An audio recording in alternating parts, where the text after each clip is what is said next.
What's the most difficult situation you've come across working here? The girl's mouth was so full of herpes that she literally could not speak. The young girl wakes up the next morning, fully unclothed, at a train station in a bin. Hey, what's up you guys? Welcome back to my channel. So, like I mentioned in last week's video, I am going to be making a video talking about the emotional side to working in a sex clinic. So without further ado, let's get straight into the video.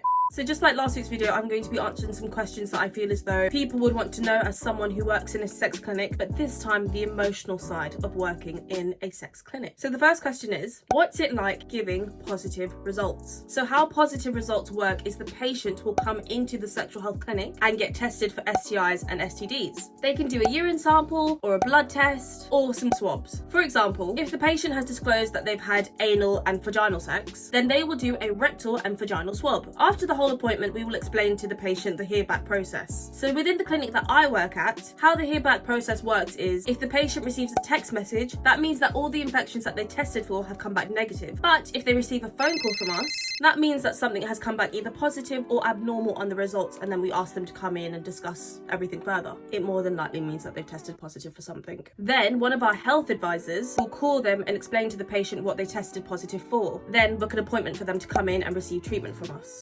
So luckily for me, it's not really my department to be giving out positive results. That's mostly for the doctors and the health advisors to sort out. But I have been in the room with the doctor multiple times when they've had to break it to a patient straight up then and there. Yeah, we think you might have HIV. Yes, that definitely looks like herpes. Yep, that's definitely syphilis. Which is not a fun thing to be a part of at all. We have these tests called point of care tests. These tests can tell you in less than 2 minutes using the patient's blood if they have HIV antibodies in their blood or not. So one time we had a young male patient come in and he told us that he had sexually interacted with a HIV positive person over the weekend. Therefore, this makes him a contact of HIV. So he came in and did a routine sexual health screening. The doctor then sent him into my room to carry out a point of care test. So it's basically like an instant HIV test. So you can get the blood test from your arm and that will come back on your phone in 7 to 10 days. Whereas if a patient has disclosed that they've had sex with someone who is HIV positive, then we have the point of care tests. And these are instant tests, so same day tests, rather than waiting the 7 to 10 days, and they will tell you then and there if this person is likely to have HIV. So the doctor sent him into my room for me to carry out the point of care test, and so I did. So this test is very similar to a pregnancy test in the sense where if 2 dots show up on the test, that means that more than likely the patient has HIV antibodies within their blood. That means more than likely that the patient is HIV positive. But if only 1 dot shows up on the panel, that means that the patient is not likely to have HIV or HIV antibodies in their blood. So I did the test on the patient, and almost immediately the 2nd dot shows up on the panel. Just as I was about to show this poor young guy the test and break this life-changing news to him, the doctor who originally told me to do the test walked into the room. Perfect timing, may I add. Without hesitation, I quickly take the test and hand it over to her so she can break the news to this patient, because I cannot do this. I cannot be the one to do this. I was gutted for the patient, of course, but selfishly, I'm really relieved that I did not have to be the person to break this news to him directly. Because think about it, like, I'm going to be the face forever in his brain that told him you're HIV positive. But other than that, I mostly just tell patients results that we test for on the same day, like thrush, bacterial vaginosis, trichomona, which are really easy infections to get rid of with the correct treatment and the correct antibiotics. The more core routine STIs and STDs like chlamydia and gonorrhea and HIV and syphilis, they pretty much find out those results on their phone, not directly from our doctors or nurses within the clinic. Because of course their samples go off to the lab and then the lab tests for the STIs. So more than likely the lab will contact them saying, yep, we found nothing on your swab, we found nothing in your urine sample. But I have also been in the room with doctors multiple times when they've noticed an outbreak on the patient's skin, then have had to break it to that patient then and there that that outbreak is 100% herpes or 100% syphilis or even genital warts. As doctors, of course, have experience and are trained to diagnose these STIs like herpes and syphilis then and there just by looking at the affected area. That's right, guys. Some patients literally come in just to get tested for HIV, syphilis, chlamydia, gonorrhea just because they've had sex with a new partner, and they come in and find out they've got genital warts. Imagine that. You've come in thinking you've got no symptoms, or maybe you've got a little lump that's like an ingrown hair or something, and you find out it's genital warts. I'd be fuming. Oh, the amount of tears I've had on my uniform, or the amount of love, tissues, hugs I've had to give out to patients in these situations or in these moments. It's not an easy thing to watch, and it's not an easy thing to be a part of. You really have to have a lot of emotional strength for this kind of job. It's really not for the weak. Okay, moving on. Have you ever experienced relationship drama? Is the sky blue? It is right now, so yeah. Funny enough, not really funny, but a lot of our patients become patients in our clinic because of relationship drama. For example, a female patient will come in because she's been experiencing sexual health symptoms every time she has sex with her regular boyfriend of 3 years. I will then do the consultation and take her history, which include questions like, how many partners have you had in the last 3 months? If the patient then says to me she's only had sex with one partner in the last 3 months, which is her regular boyfriend of 3 years, yet she tells me that she has symptoms like green discharge, itching, a swollen or sore vagina, then I know that there's way more going on in this situation. Green discharge is usually the biggest sign of gonorrhea. Therefore, if she states that she's been having green discharge down below, but has only had sex with her boyfriend, then I know that in my head, the boyfriend is more than likely doing something with his head that he should not be doing. But I will never say anything. It's obviously not my place. I will either let the patient put 2 and 2 together, or just wait for them to get the results on their phone of the positive gonorrhea results. There have been times where patients have put me in really awkward situations and asked me direct questions like, do you think he's cheating on me? I think he's cheating on me. Now I am not brave enough to turn to this patient and straight up say, yes, honey bun, that motherfucker's cheating on your ass. He's cheating on you. He's a dirty little cheater. Break up with him. That's usually the response I say in my head. My actual response is the look.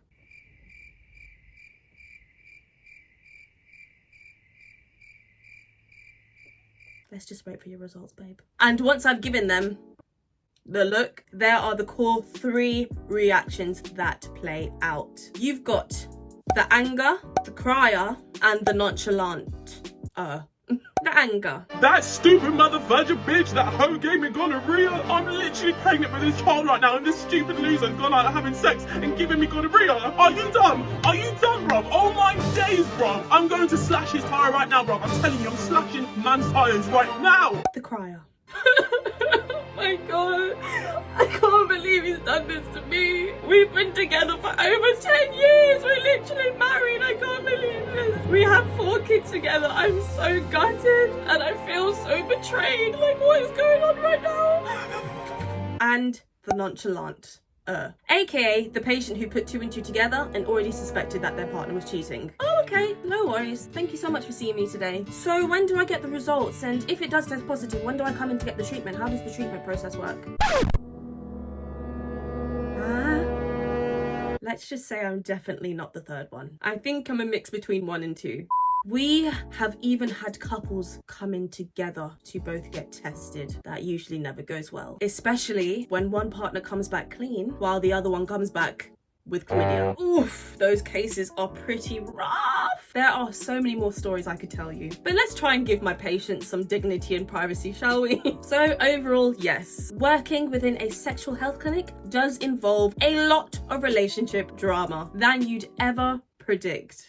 Do you have to handle sexual trauma disclosure? Unfortunately, yes. A lot of the time we do have patients who come in because they have been SA'd or have experienced sexual trauma. So how it works is the patient will disclose that they have been SA'd. We then will carry out a full panel of testing for all possible infections, which include hepatitis, even hepatitis A, B, and C. Then a treatment plan for vaccines, like the hepatitis B vaccine or medication like PEP, we will put them onto to reduce their chances of catching an STI like HIV or hepatitis B.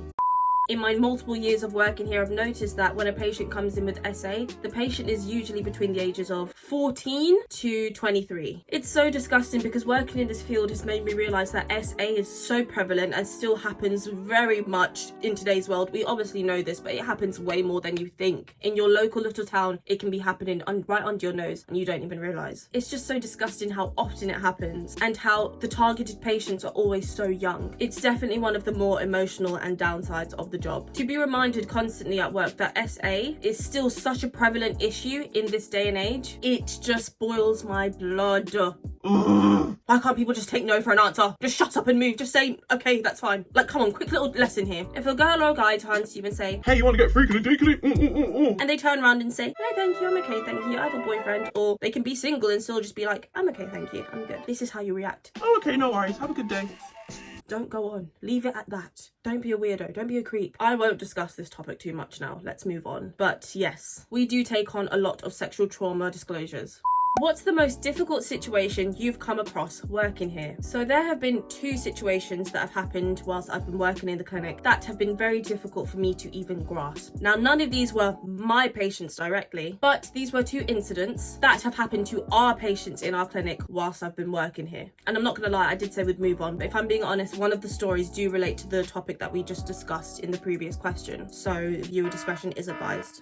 So we'll start off with story number 1, which is the herpes girl. Long story short, we had a 13-year-old come into the clinic with her mum. Once the appointment was over, the nurse who saw the patient came to me and looked traumatized. So naturally I asked her what's wrong, and what she told me next I will never be able to forget, ever. She told me that this 13-year-old female patient, literally with her school uniform still on, had the worst case of herpes that she had seen in her entire life. You know when you type in like herpes on Google and the worst case scenarios of pictures come up? That patient was basically one of those pictures, maybe worse. It was so bad that the actual reason her mum came with her to the clinic was not just for support. It was because the girl's mouth was so full of herpes that she literally could not speak. So her mum came in with her to the clinic to speak for her on her behalf. Apparently the genital area was even worse. I can't grasp how that could have been even worse. The girl couldn't talk. Apparently her genital area was covered entirely with herpes outbreaks. Any area that the nurse touched with a swab was excruciating pain for the young girl. Hearing this case truly broke my heart for so many different reasons, because we know that the reason why the girl let the herpes get so bad was because of her lack of knowledge around sexual health and STIs and STDs. She did not even realize that that was an STI/STD that she was covered in. This poor young girl just assumed that she had an allergic reaction or some kind of skin condition. Now for the second story, viewer discretion is advised, the train station. Another really difficult situation that happened was with a 14-year-old female patient of ours. So this patient was originally referred to us from SARC. In the UK, SARC are known as the Sexual Assault Referral Centre. She needed full testing and hepatitis vaccines because of the assault and the extent of the assault. Therefore, she was referred to us as we are a sexual health clinic that offer all of these things. So basically what happened was the 14-year-old girl went to her local corner shop literally just to buy a drink. She bought a canned drink of some sort from the corner shop and proceeded to go about her day. The young girl wakes up the next morning, fully unclothed, at a train station in a bin. If you're an American, a trash can. Turns out that the drink that she had bought and drunk from the corner shop was laced with drugs from the section that you put your mouth on and drink from. So you know the little hole that you open it and it opens and you drink from there? They laced that part with drugs. I was disgusted and appalled that a human being could do this to anyone, let alone a small vulnerable girl on her own. I'm telling you these stories for 2 reasons. Reason number 1 being to always be safe and cautious and watch out for your surroundings when you're out. Whether you are a boy or a girl, it doesn't matter. As you can clearly never trust anyone, not even your local corner shop. You can't even trust a Tesco's nowadays. And 2, to make sure that you teach and educate yourself on the correct sexual health knowledge, especially if you already are or about to be sexually active. Whether you want to watch my videos or to look at NHS websites and find out more about each STI and what the symptoms are and things like that. Educate yourself. And I also do blame the education system a little bit, because if they were actually teaching sex ed in schools, that 13-year-old girl with the worst herpes outbreak ever probably would have avoided that easily. But she didn't know that you can catch herpes from having sex and things like that.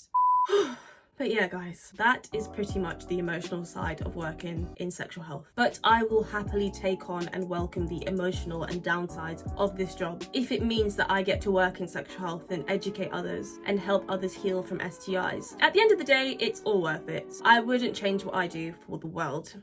Anyways, you guys, I really hope you enjoyed this week's video, and if you learned anything or you want to learn more, comment down below what you've learned or what you want to learn, and I will see you in next week's video. Don't forget to subscribe.